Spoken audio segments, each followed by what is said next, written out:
बार फिर से आप सभी का स्वागत है मेरे YouTube चैनल पे, जिसका नाम है पीयूष जूलॉजी। और आज हम बात करने वाले हैं सेल सिग्नलिंग के बारे में। सेल सिग्नलिंग क्या होता है? जब एक सेल दूसरे सेल से कम्युनिकेट करती है, जब एक सेल दूसरे सेल से बातचीत करती है सिग्नल के लिए, तो हम उसे सेल सिग्नलिंग बोलते हैं। यानी कि जब कोई सेल आपस में कम्युनिकेट करती है एक दूसरे से, तो हम उसे सेल सिग्नलिंग बोलते हैं। जैसे मान लीजिए कि ये कोई ए सेल है और ये बी सेल है, ये ए सेल है और ये बी सेल है, और ये आपस में कम्युनिकेट कर रही हैं। तो आपस में इनका जो कम्युनिकेशन होता है, इसी को सेल सिग्नलिंग बोला जाता है। इसके लिए वो एक मॉलिक्यूल्स का इस्तेमाल करती हैं। जनरली हम इन मॉलिक्यूल्स को क्या बोलते हैं? इन मॉलिक्यूल्स को हम लोग बोलते हैं सिग्नल। ये क्या होता है? सिग्नल होते हैं। अगर हम सिग्नलिंग मॉलिक्यूल्स के आधार पर देखें तो इनमें दो तरह के सिग्नल हमको देखने को मिलते हैं। एक सिग्नल होता है डायरेक्ट, एक होता है signal direct interaction,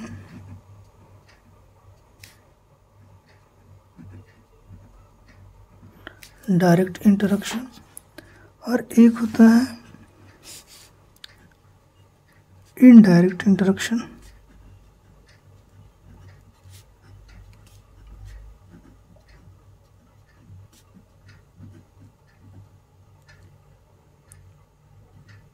indirect interaction.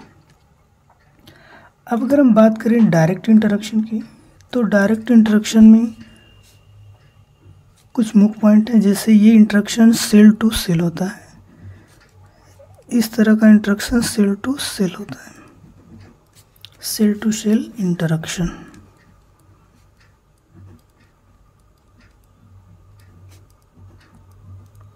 Cell to cell interaction, इसमें फिजिकल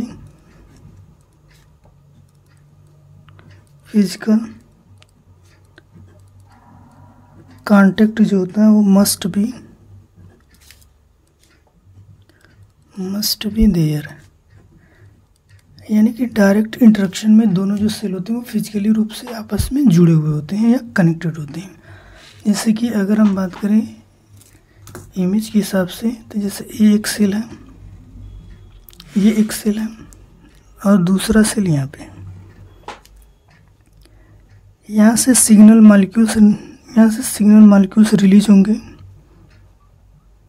यहाँ से सिग्नल मॉलिक्यूल्स रिलीज होंगे, और इसके ऊपर इसके क्या लगे होंगे? रिसेप्टर, जो इसे रिसीव करेंगे। यानी कि ये क्या है? ये एक सिग्नल मॉलिक्यूल्स है और ये इसका क्या है? ये इसका रिसेप्टर है जो उसको रिसीव करेगा। और जिसके बाद ये जो सेल होगी वो क्या करेगी? ये रिस्पॉन्स करेगी। उस सिग्नल मॉलिक्यूल्स के हिसाब से जो सेल होगा वो क्या करेगा? वो रिस्पॉन्स करेगा। तो ये होता है डायरेक्ट इंटरैक्शन।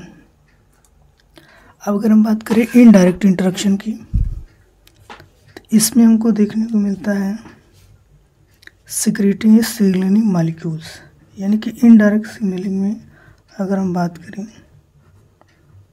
तो इसमें हमको एक सिग्नलिंग मॉलिक्यूल जो होगा वो रिलीज होता हुआ दिखाई देगा। जहाँ पर भी इनडायरेक्ट सिग्नलिंग होगा वहाँ पर जो मॉलिक्यूल्स होंगे वो पार्टिसिपेट ज़रूर करेंगे। इसमें नो फिजिकल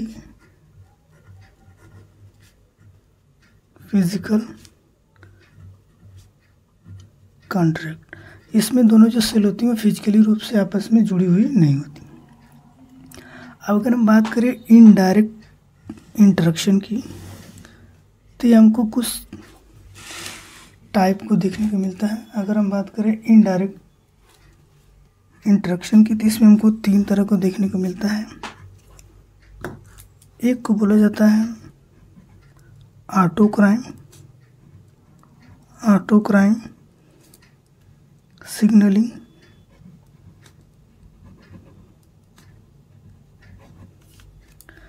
दूसरे को बोलते हैं पैराक्राइन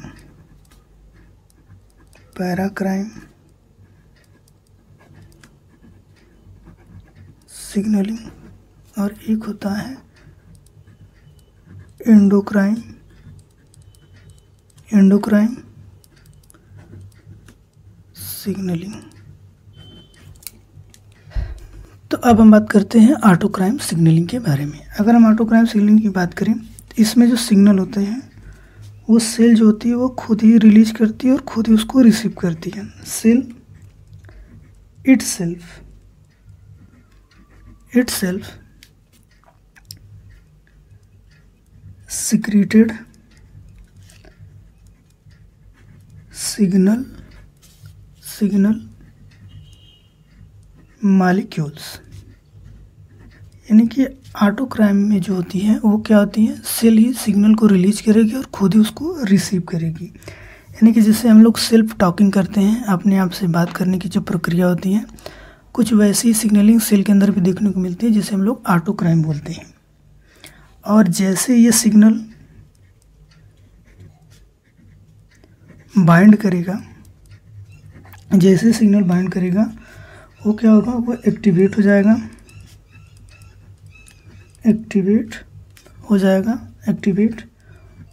ऑन सेल रिसेप्टर, और अपने सेल रिसेप्टर के द्वारा वो क्या हो जाएगा, एक्टिवेट हो जाएगा।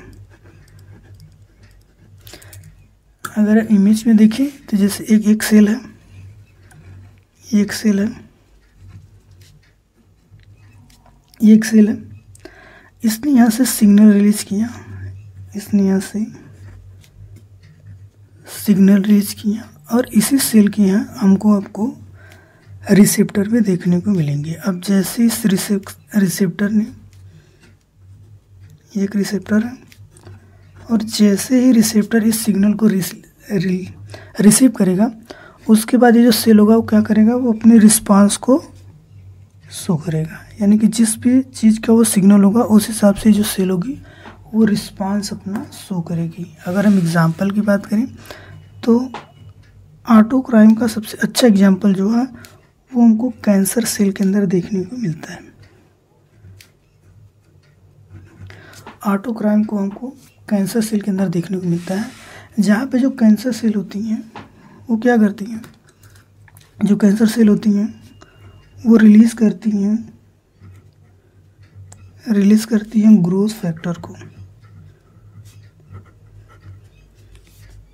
ग्रोथ फैक्टर को रिलीज करती हैं, जिससे स्टिमुलेशन होता है, जिससे जो कोशिका होती है वो स्टिमुलेट होती है, प्रेरित होती है।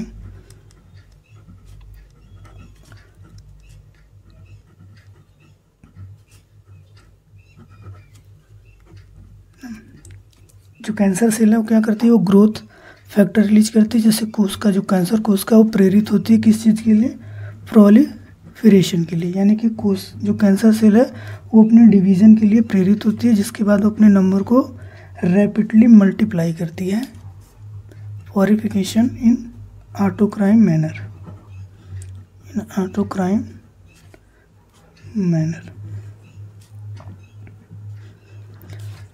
तो अगर हम बात करें ऑटोक्राइन की, तो ऑटोक्राइन सिग्नलिंग में जो सेल होती है वो सिग्नल मॉलिक्यूल्स को सिक्रीट करती है, और उसके रिसेप्टर जो होती है वो उसी के ऊपर लगे हुए होती है। जैसा कि उदाहरण के तौर पे हम लोग कैंसर सेल के अंदर देख सकते हैं, जो कैंसर सेल होती हैं वो ग्रोथ फैक्टर को रिलीज करती हैं और खुद ही उस सिग्नल को रिसीव करती हैं, और अपने प्रोलिफिकेशन को, यानी कि अपनी मल्टीप्लिकेशन को वो क्या करेंगे, स्टिमुलेट करती हैं, प्रेरित करती हैं। बात करते हैं पैराक्राइन सिग्नलिंग की। पैराक्राइन जो सिग्नलिंग होती है वो एक तरह से किसके बीच में होती है, वो नेबरिंग सेल के बीच में होती है। पैराक्राइन सिग्नलिंग हमको कहाँ देखने को मिलता है, ये एक नेबरिंग सेल के बीच में जो सिग्नलिंग होती है उस सिग्नलिंग को हम लोग बोलते हैं पैराक्राइन सिग्नलिंग। यानी कि यहाँ पर एक सेल है और इसके बगल में एक सेल है, दो पास की कोशिकाओं के बीच में जो सिग्नलिंग होती है उससे हम लोग बोलते हैं पैराक्राइन सिग्नलिंग। जिसमें जो एक सेल होगा वो क्या करेगा, एक जो सेल होगा वो रिलीज करता है सिग्नल, और जो दूसरा सेल होगा इसके ऊपर इस सिग्नल के रिसेप्टर पाए जाते हैं, और जैसे ये रिसेप्टर इस सिग्नल को रिसीव करेगा उसके बाद जो सेल है वो शो करेगा क्या, वो शो करेगा रिस्पॉन्स को। तो जो पैराक्राइम सिग्नलिंग है वो एक पास की सेल के अंदर देखने को मिलता है, यानी कि जो पड़ोसी सेल होती हैं, नेबरिंग सेल जो होती है, उनके भी जो सिग्नलिंग होती है उसे हम लोग बोलते हैं पैराक्राइम सिग्नलिंग। और इनमें जो सिग्नल मॉलिक्यूल्स होते हैं, जो सिग्नल होता है वो बहुत ही शॉर्ट टाइम के लिए होता है। सिग्नल जो होगा वो कितना होगा, बहुत ही शॉर्ट टाइम के लिए भेजे जाते हैं। और इस तरह की सिग्नलिंग हमको देखने को मिलती है एग्जाम्पल के तौर पे ब्लड क्लॉटिंग के समय। जब हम लोग के समय में, जब हमारे शरीर में कहीं पर भी क्लॉट करना होता है तो वहाँ पर जो सिग्नलिंग होती है वो एक पैराक्राइम सिग्नलिंग का एग्जाम्पल है। अब बात करते हैं एंडोक्राइन सिग्नलिंग की। अब एंडोक्राइन सिग्नलिंग जो होती है, ये सिग्नलिंग होती है लॉन्ग डिस्टेंस। यहाँ पर जो सिग्नल होते हैं वो कितने होते हैं, ये काफ़ी अच्छी खासी दूरी होती है इनमें। लॉन्ग डिस्टेंस सिग्नलिंग जहाँ पे होती है उसे हम लोग बोलते हैं एंडोक्राइन सिग्नलिंग।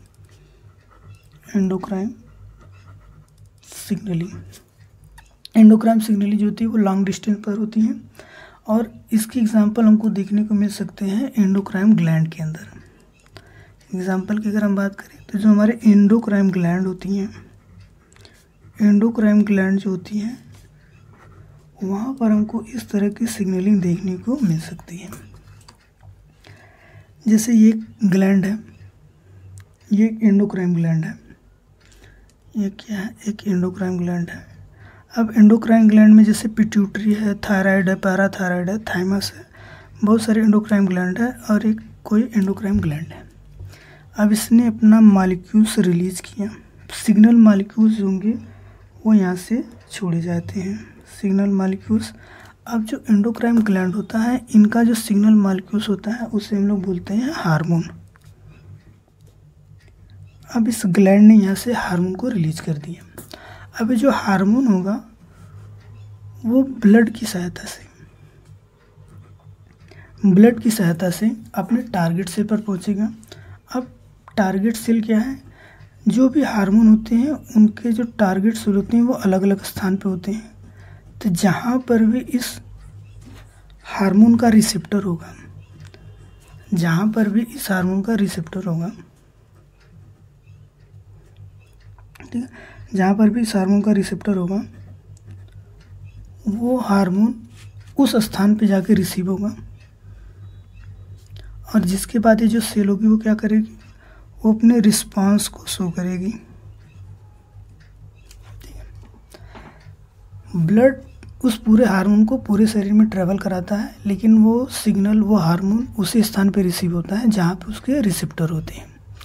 तो ये रहा जनरल परिचय सेल सिग्नलिंग के बारे में। तो आज के लिए बस इतना ही, मिलते हैं नेक्स्ट वीडियो में। Thank you.